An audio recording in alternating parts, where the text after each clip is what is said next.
In preparation for takeoff, please fasten your seatbelt and make sure your seat back is upright.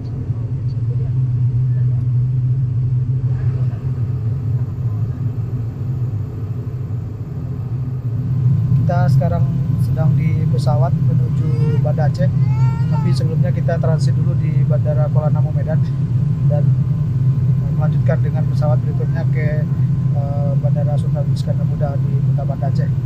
Semoga perjalanan ini lancar.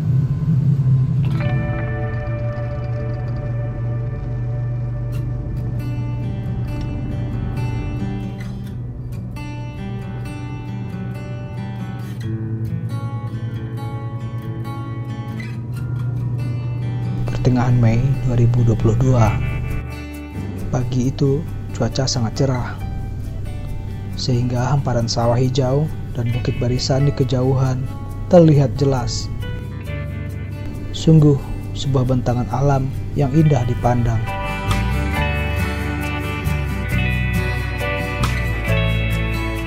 Di kejauhan, Gunung Merapi, Tandike, Singgalang dan Sago terlihat kokoh berdiri. Keindahan alam Ranah Minang di perjalanan udara menuju Sumatera Utara ini semakin lengkap saat pesawat melintas di atas danau meninjau.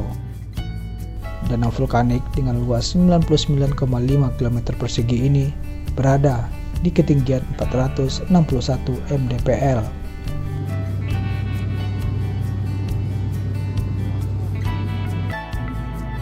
Sekitar 45 menit perjalanan, saya akhirnya sampai di Bandara Internasional Kuala Namu, Deli Serdang, Sumatera Utara untuk transit dan melanjutkan perjalanan ke Bandara Sultan Iskandar Muda di Aceh Besar.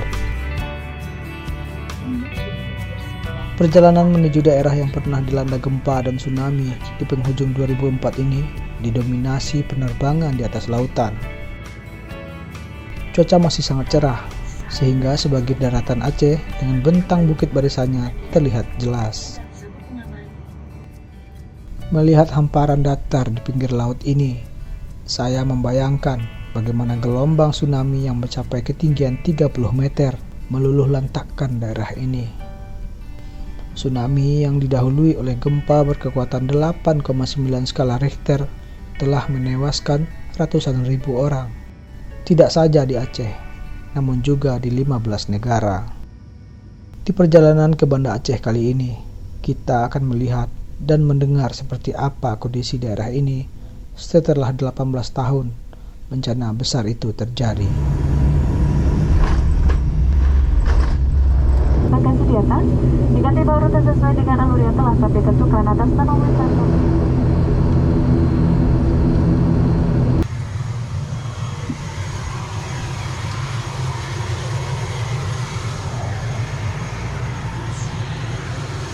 Kita sampai di Bandara Sultan Iskandar Muda setelah melewati penerbangan dari Bandara Kuala Namu, Deli Serdang, Sumatera Utara.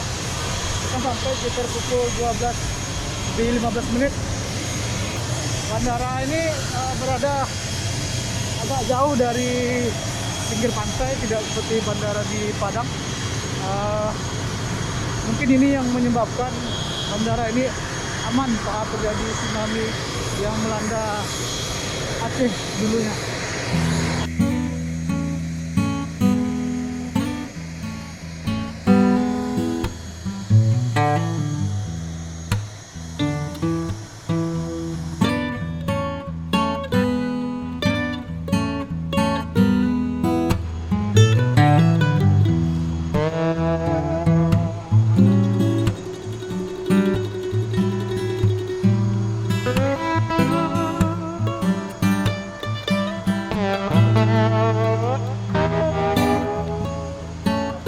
Ini rekan perjalanan kita, Bang Hendra. Iya.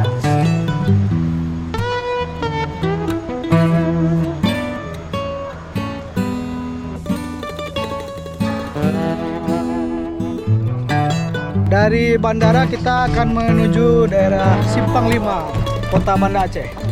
Kita sudah dijemput oleh teman kita, abang kita.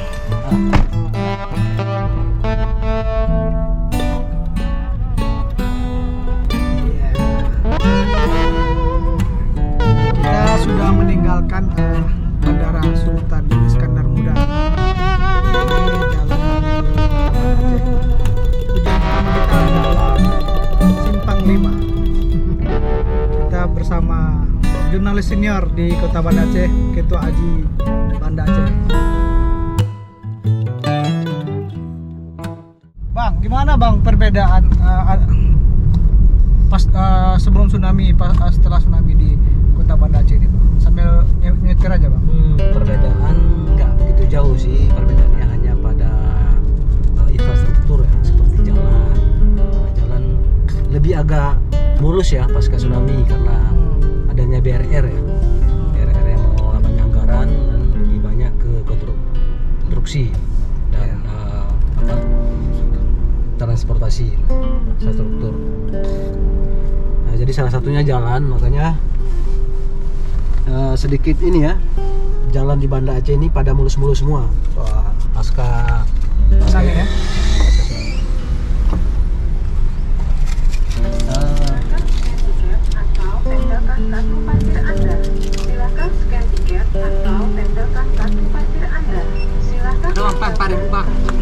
Itu pula nih. Ini. Kartu tol ada? Ah, ini. Ya. Oke. Masih ada saldo? 13.000 lagi. Ah, masih lumayan lagi. Oke, makasih. Udah ada tol ya? Ada tol. Kita di Aceh ini ya ada tol. Udah mulai ada operasi ya? Hah? Udah beroperasi ya? Udah beroperasi, tapi Udah lama, Bang? masih separuh perjalanan lah. Antara Banda Aceh Selimum baru. Berapa jauh itu? Berapa kilo? Sekitar 60-an kilo. Sudah dari tahun berapa itu? Itu baru tahun ini diresmikan Jokowi kan di Desember kemarin. Trans Sumatera itu ya? Bagian Trans Sumatera? Ya, bagian dari Trans Sumatera. Jadi itulah perkembangan di Aceh, Cu. Ya. Pasca tsunami itu kemudian selain infrastruktur juga dari bangunan-bangunan ya. Ya. Ada beberapa gedung-gedung yang semakin menjulang ya, bangunannya. Yang awalnya itu rata di pas gelombang, kemudian dari tahun ke tahun terus berbenah, bangkit dan membangun. Ya. Itu dia. Banyak yang dibangun dari awal lagi. Kalau di daerah perkotaan itu kan mayoritas bangunannya kan pada hancur. Ya. Dan kalaupun yang hancur separuh tapi harus dirobohkan kembali karena memang sudah retak-retak, gempa berkekuatan ya 4,9 ya. Ya. Skalanya. Tapi konsentrasi masyarakat masih di daerah perkotaan ini atau sudah agak menyingkir ke dalam dikit?